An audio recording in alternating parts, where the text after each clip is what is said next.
If you want to get faster, here's 5 speed training foundations for every coach and athlete. Enough waiting, let's get into it.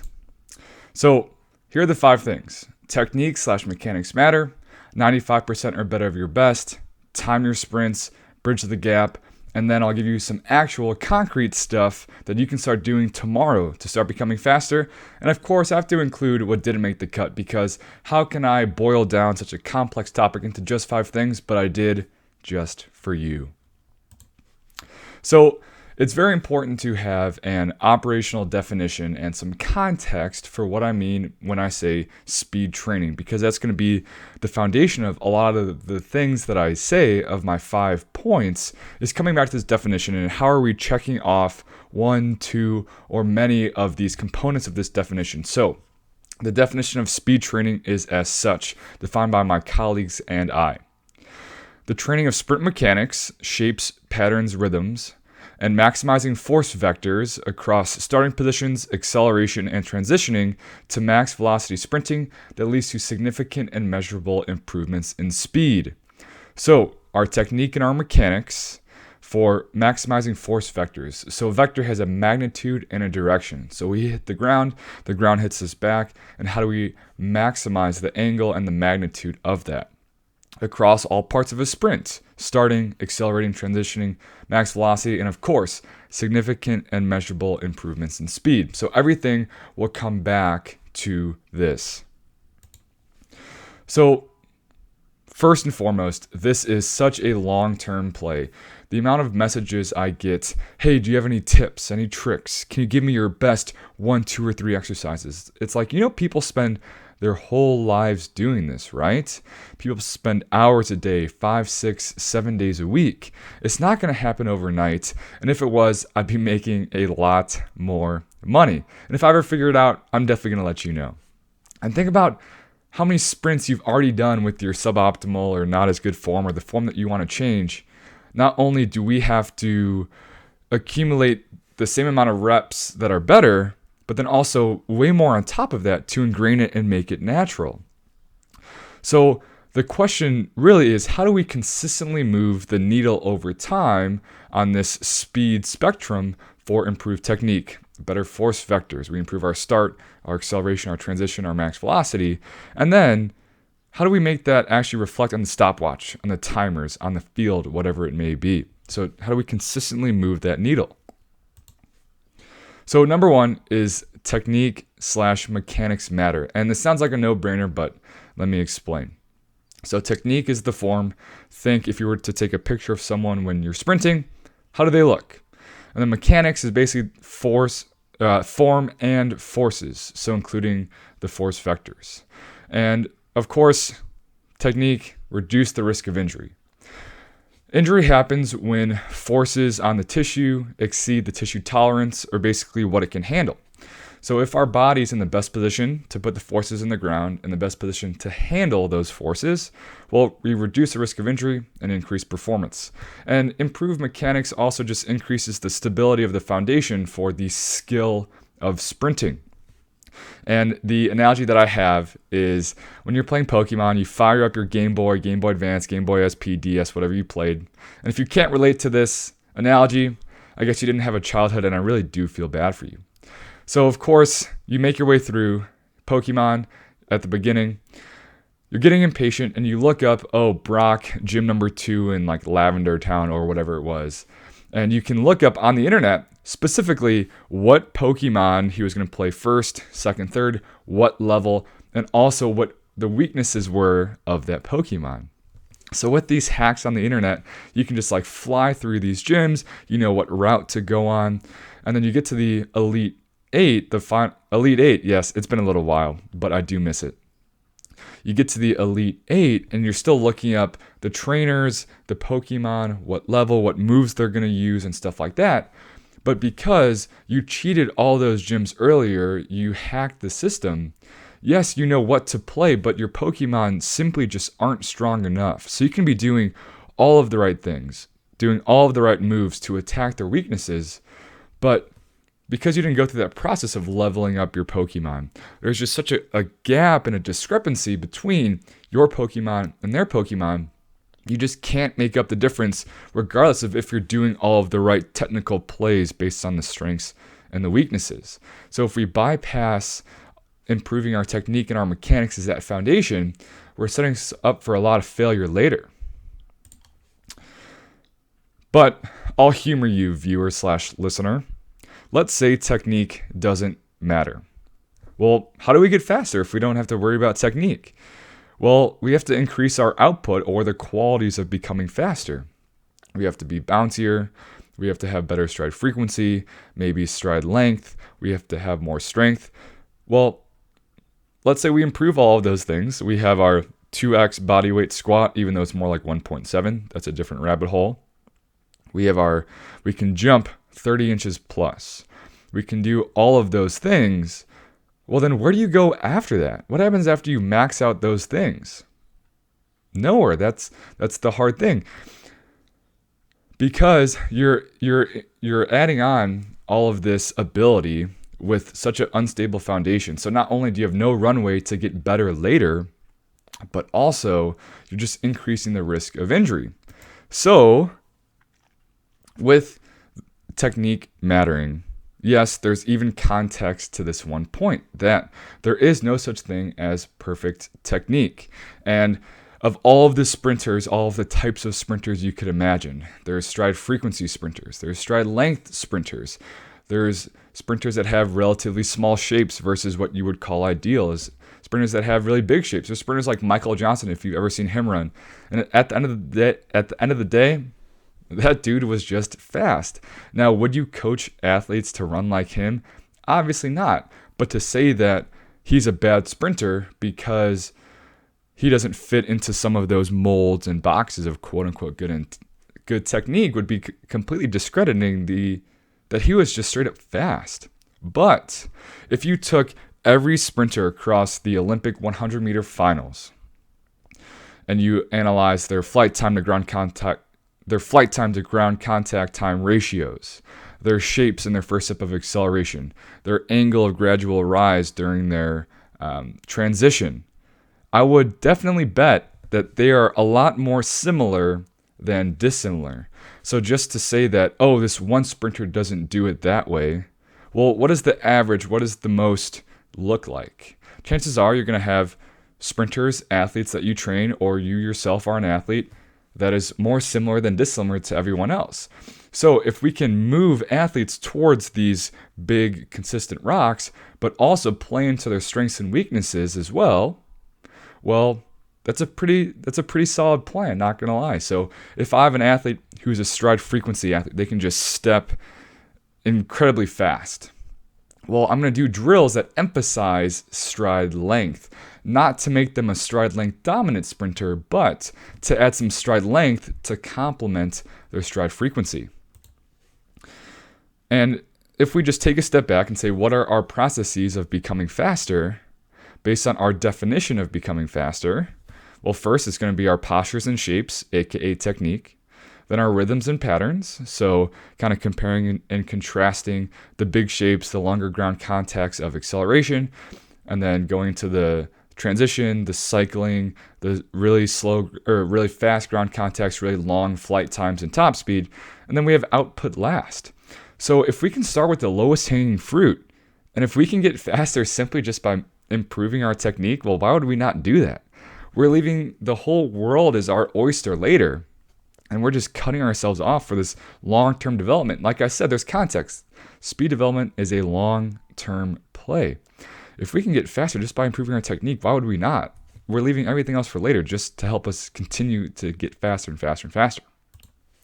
So number 2, 95% or better of your best. So Charlie Francis, he created this threshold. A lot of very well-known speed and sprint coaches have adopted it since then. And basically, you have from your fastest time to 5% slower to be a high intensity fast training rep. And intensity drives adaptation. People can chase volume. You can chase doing more and more and more. Well, then you're just getting really good at doing a ton of not fast sprints.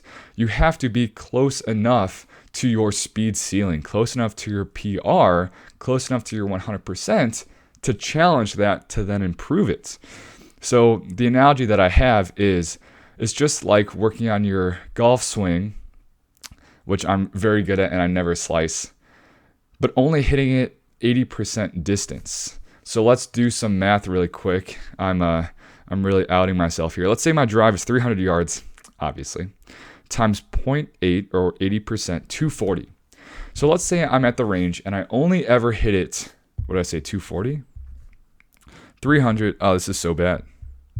240. Let's say I'm at the range and I only ever hit the ball 240 yards, but my best is 300. But I'm hitting it on an absolute line, no hook, no slice, no fade or draw, just absolutely crushing it, striping it right down the middle of the fairway or the driving range. And someone comes up to me and they say, oh, that's great. You know, like, how's your swing going? Da-da-da. And you're like, oh, it's perfect. I'm hitting straight every time. It's like, oh, well, what's your best? I say 300 yards. So you're only hitting it like 240, 250. I'm like, yeah, I know, but I'm hitting it super straight every time. It's like, well, how is that going to translate over to the course when you actually have to go all out in competition, set yourself up for success?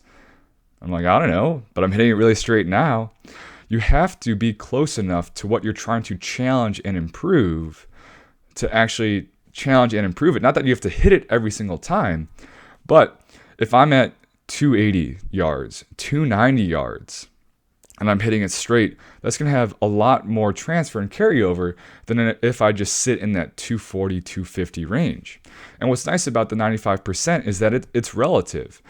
Every athlete can have their own PR. In the facility that I coach at, I'll go to the next, we have a laminated sheet. And the worst thing my boss ever did was teach me how to use the laminator. So it has a theoretical PR, and it automatically has 95% of that calculated.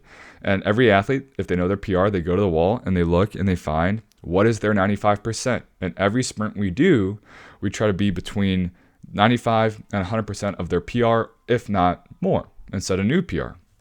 So it's very simple to do. You just take their PR, multiply times 1.05 or 5% slower, and that's your range to shoot for. And it's also an objective threshold of progress. It's very tough for athletes to wrap their head around this, but you would never max out your bench press and set a new max every single time.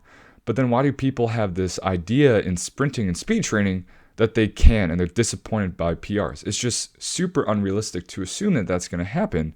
But 95% is very objective in saying it wasn't our PR, but it was fast enough, and that is a high quality training rep. So if you want to get faster, if you want to improve your max speed or your best acceleration, you have to be close enough to it to challenge that. And that's where 95% comes into play. You got to time your sprints. This is almost a non-negotiable. I don't want to speak in absolutes, but this is just like trying to save money on your electricity bill, but you never look at the bill. So you're going out, you're getting dinner with some friends, and you're just comparing and contrasting and adulting and how totally not fun it is because adulting sucks. And you're talking about taxes because those suck too. And you're talking about budgeting. And you're talking about how much you make and just like da-da-da, and just money comes up. And you're like, yeah, like I've really been trying to save money on my electricity. Like there was 1 month that it was just way too high and I'm just like so over it. It's just such a waste of money. I can definitely be better at saving money on my electricity bill. And, that was 3 months ago. And your friends say, oh, well, how's it going now? How much money have you saved? And you're like, I don't know, but I turn the light off all the time and I don't do laundry twice a week anymore. So I save money on electricity for not using my washer too often. And they're like, I mean, yeah, that makes sense in theory, but like, are you actually saving money though? Like how much money have you saved through all this time and effort that you've put and all this thought and intentionality into using less electricity? I don't know, but I just know that I am. It's a pretty hard argument to sell that you're actually saving money on electricity unless you literally, physically, tangibly can see and know. So if you're not timing your sprints, well, you can say, I feel faster. You can say, my technique is getting better, which is valuable. That was point number 1. But at the end of the day, You have to actually know. And timing sprints has so many benefits. It's extremely specific, as I just ranted about. It's very motivating because it's very objective and athletes can wrap their head around, was it within my 95% PR range or not? And it's just feedback. If you're consistently in that 95 range plus, well, those are good reps. Stay the course.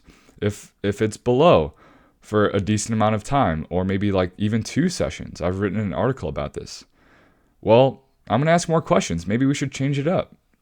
So it just checks off so many boxes, and it'd be hard to justify not timing your sprints if you say you're doing speed training. Number 4, you have to bridge the gap.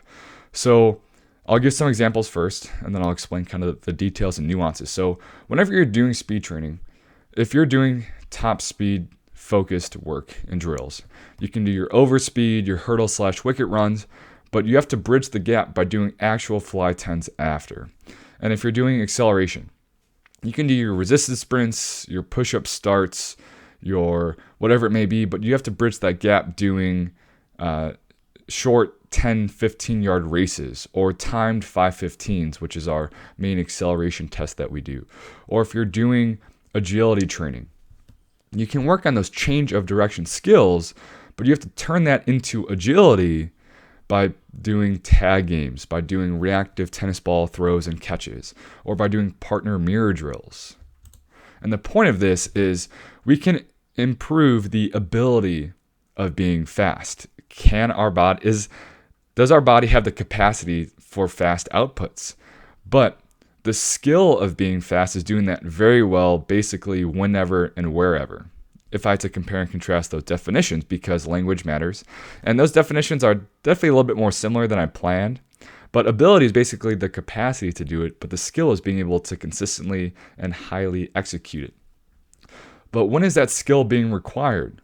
I was talking through this with an intern the other day, and I said, well, is the point of being faster and coming to TCBoost, where I currently coach, just to be faster in TCBoost? And they said, no, obviously not. I said, well, then why do they come here? I said, to be faster in their sport. Exactly. We don't want to just develop drill warriors. I don't want someone to absolutely crush their dribble series and look picture perfect moving at 5 miles an hour. I want them to crush their top speed when they're chasing down a through ball on the soccer field, because I totally know soccer lingo. And although we pick these drills and interventions in speed training to slow stuff down, to develop a certain shape, pattern, rhythm, a technique, to develop something, to exaggerate or emphasize something that they lack or their weakness to then complement their strength, well, you have to put it all together for them. You have to do things that truly help it transfer or bridge the gap. So it's like doing all of the jerk accessory drills, but then never actually jerking. So Olympic lifting, you have your snatch and your clean and jerk. So if you want to get better at jerking, well, if you only do behind the neck jerk and you only do squat jerks and you only do those heavy jerk stand-up things where you have the pins really high and you stand it up, and you've had a training partner for a few months, and they're like, oh, I can see you've really been putting in the time and effort to get better at improving your jerk for your clean and jerk. Like, how is your max improved? And you just stand there and you're like, well, it hasn't, but I look really good. I feel really good. Like, these drills are going super, super well. And they're just like, well, you're like trying to improve your jerk so you have to actually do the jerk. Like, have those drills helped? Like, yes, I would admit you definitely look way better. Be like, I don't know. So you're not trying to become a behind the neck jerk warrior or a squat jerk warrior when you're going to split jerk in a competition. Now, those accessories are extremely valuable and you would assume they transfer, but you have to make them transfer by actually doing the jerk, right? You have to be very good at the dribble series, for example, to work on the cycling of top speed, but you have to then actually do top speed sprints and running to help bridge that gap and actually you have to make it transfer. Although it does, you have to make it. I feel like that's a more succinct way to put it. And basically, you have to make training game-like at the end of a session, at the end of a drill series, because that's what we're training for. We work on the ability or the capacity to be fast in all of these facets of maximizing force vectors, starting positions, acceleration, transition, and top speed. But the point of that is that it's all better during games. So how do we not create soccer practice in the facility, but how do we make drills that are game-like, where the brain is off, where they're reacting off of someone else, where they're sprinting all out and their only thought is not lose when they're racing, for example. So you definitely have to bridge the gap in speed training. And last, I have to give you some concrete, actual speed training things that you can do starting tomorrow, because at the end of the day, you actually have to do this stuff. So if I had to give two things that I 100% believe in and advocate for in speed training when it comes to drills, is flying sprints. I've made content about this before, about how I believe every athlete should do flying sprints regardless of their sport. I think that there's too many benefits to ignore it. And for example, let's say like a tennis player or like a basketball player. Someone who sprints never really gets up to top speed. For example, a basketball court is 92, 94 feet, something like that. And even if they do a full sprint the entire 90 whatever feet, which they never actually do the full court, well, they're going to be near their top speed, but not actually in their top speed within 30 yards or 90 feet. So why is it valuable to them? Or a tennis player, for example, where they only ever sprint maybe a few steps at a time. It's a lot more lateral. Well, if we increase our absolute speed, so if we raise our speed ceiling from 20 miles an hour to 22, well, everything else raises up as well. So our 50% goes from 10 miles an hour then up to 11 miles an hour.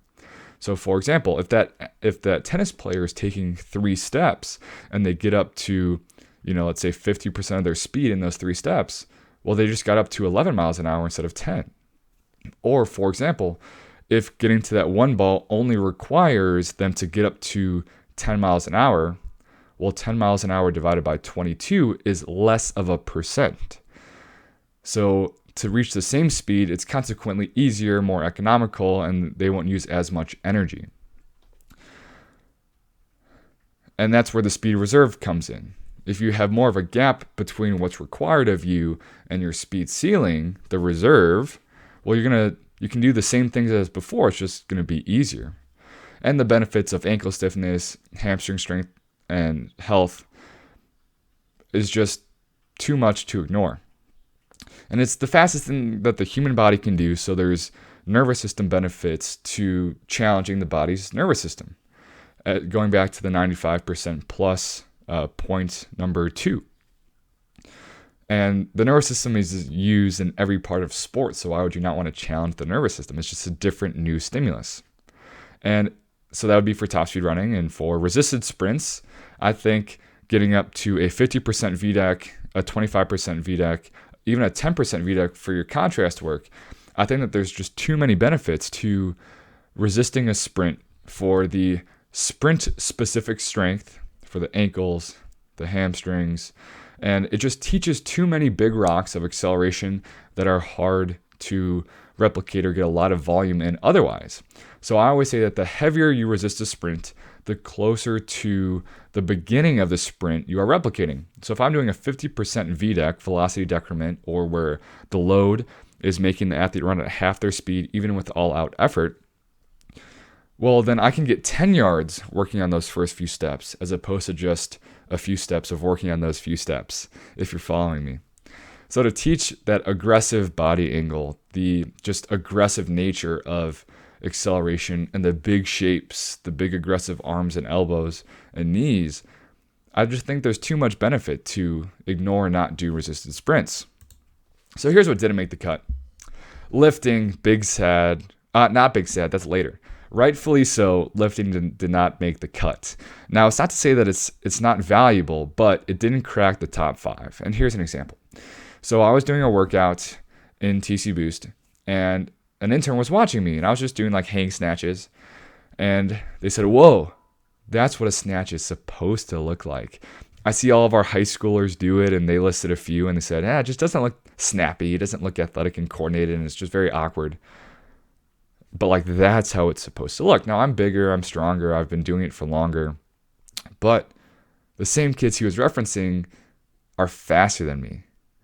So am I trying to get better at the snatch for the snatch, or am I trying to get better at the snatch to make me faster? And I think it's very important to keep that thought and question in the back of your mind when you're doing things like lifting. Now, there is value, right? Increase output, because strength is a foundation of power and speed, to reduce the risk of injury by increasing the robustness and just what the body can handle.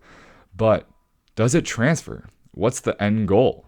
So yes, it's valuable, but you have to take a step back and say, what is the context of me lifting? Now, the context of a power lifter lifting is way different than the power of a team sport or a sprinter lifting.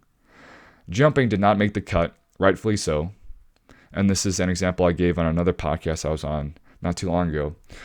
So if I have an athlete and their vertical increases 1 inch, but I drop their fly 10 time down by a 1/10 of a second, is that more or less valuable than if I have an athlete, their vertical goes up 5 inches, but their fly 10 time only drops 1/100th of a second? Well, I'll take the drop 10th any day. I don't care about the like, do you know Usain Bolt's vertical? I don't. I've never seen a video of him jump. Now, I'm sure it would be impressive because they're connected, but like, correlation is not causation.